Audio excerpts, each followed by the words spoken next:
My name is Bob Whipple, and I'm also called the Trust Ambassador. In this short video, I want to discuss a skill that you already have, but you may not be using it to its full capacity, and that may be hurting you in your relationships with other people. The skill is making a great first impression when meeting someone for the first time. The relationship will actually progress at different rates based on what happens. Actually, what happens in the first few seconds matters the most of all. Malcolm Gladwell wrote a book entitled Blink. He pointed out that humans have an amazing skill to size one another up in a heartbeat. Malcolm talks about doing it in the first 3 seconds. I stretch it all the way out to 10 seconds. But it really doesn't matter if it's 3 seconds or 10 seconds. The point is that in a very short period of time, we create a relationship with another person.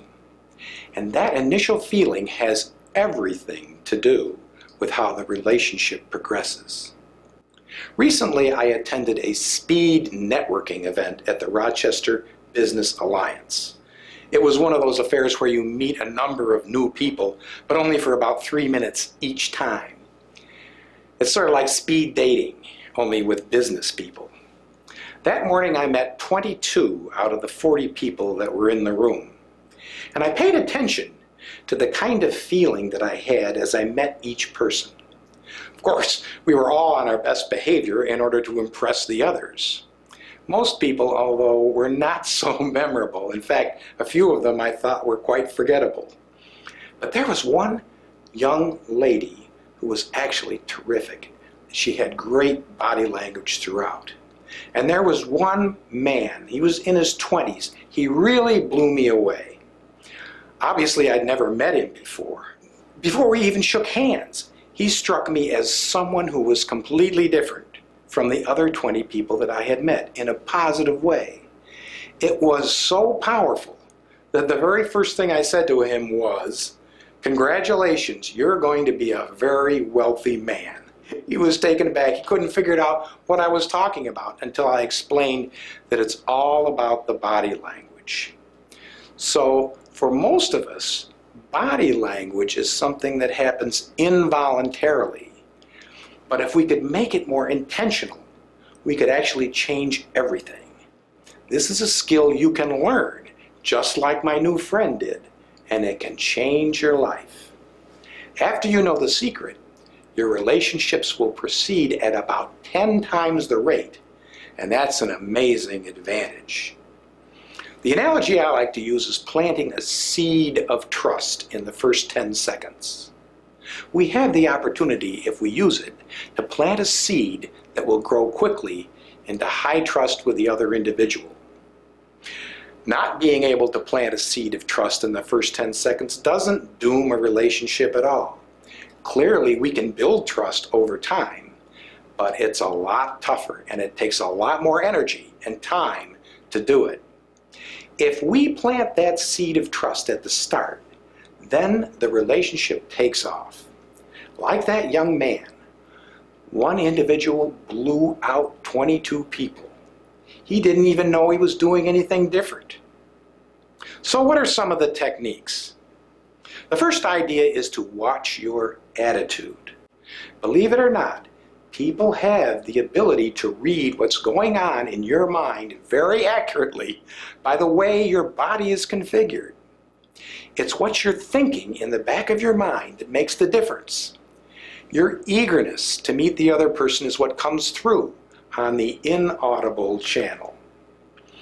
If you're truly excited about the opportunity to meet, it will show all over your body. It's like it's screaming out to the other person who's going to pick it up instantly. On the other side, if you're down or distracted or have some other negative feelings, that's going to show as well, and it will hamper the start of the relationship.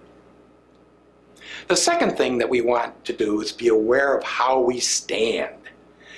Bill Atchison is a famous body language expert from University of Pittsburgh.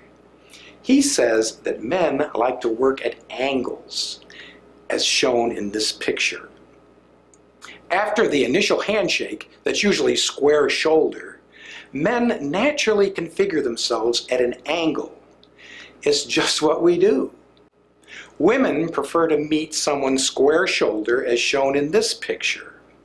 It has to do with a biological difference that most people are not aware of. Men have a very narrow peripheral vision. It's just the way we're built, on average. We're like moles. We can see the tunnel and catch the end of the tunnel, but we really don't see all of the detail out here. So when men meet each other, they usually stand square-shouldered for the handshake, and then they immediately position themselves at an angle to bring in the most information they can through their ears.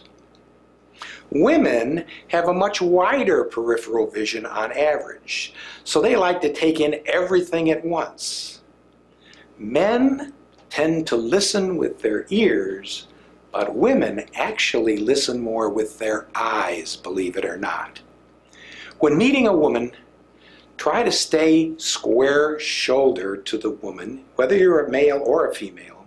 And don't step to the side, because if you do, you're starting to invade her privacy and it's going to make her nervous.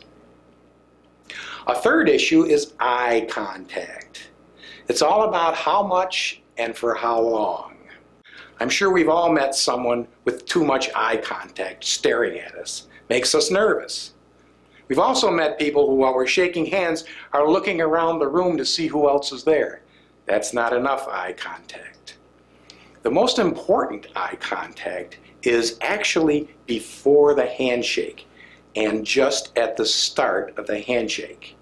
That was how that young man blew me away. He made great eye contact as he approached and then as we started the handshake. Now, it's a good idea to look elsewhere on the face after the handshake starts. But try to keep it to the face. Try not to scan down the whole body, because that really is a turnoff for most people. Then it's a good idea to return eye contact at the end of the handshake, because that's when the deal is really sealed. The fourth issue is the handshake itself. Extend one hand only. Don't go for a two-handed handshake when first meeting someone. Some people like to use two hands as a sign of friendship, and it's not good.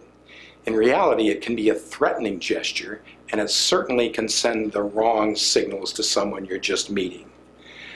Extend your hand in a vertical position. The idea is to meet the other person on an equal basis.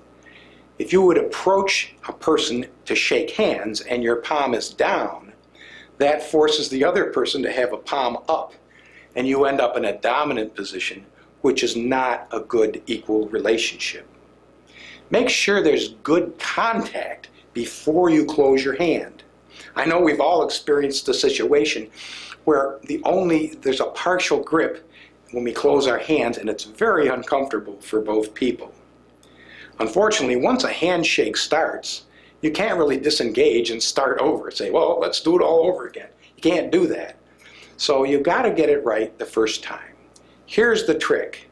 Make sure when you approach someone, there's good web-to-web contact between the two of you before you close your hand, and that will guarantee a good, solid handshake. Using moderate pressure is a good idea. You don't need to make the handshake painful for other people in order for them to be impressed. That's some folklore that really isn't true at all. Try to avoid an overly firm or a completely limp kind of handshake. Use a moderate pressure and you'll do just fine. These are just a few of the tips that I have in my program on establishing a seed of trust in the first 10 seconds. Here is a picture of a laminated card I hand out at all my events. It has 12 tips for the first 10 seconds on one side and 10 handshake tips on the other side. I'll be happy to send you a free copy of this card if you send me a note via my contact information, which is in the credits at the end of this video. These ideas can change your life because they provide the ability to start each relationship on a better footing. Your relationships will progress toward trust at 10 times the rate if you follow these tips. And that's a life skill worth doing well. Thank you.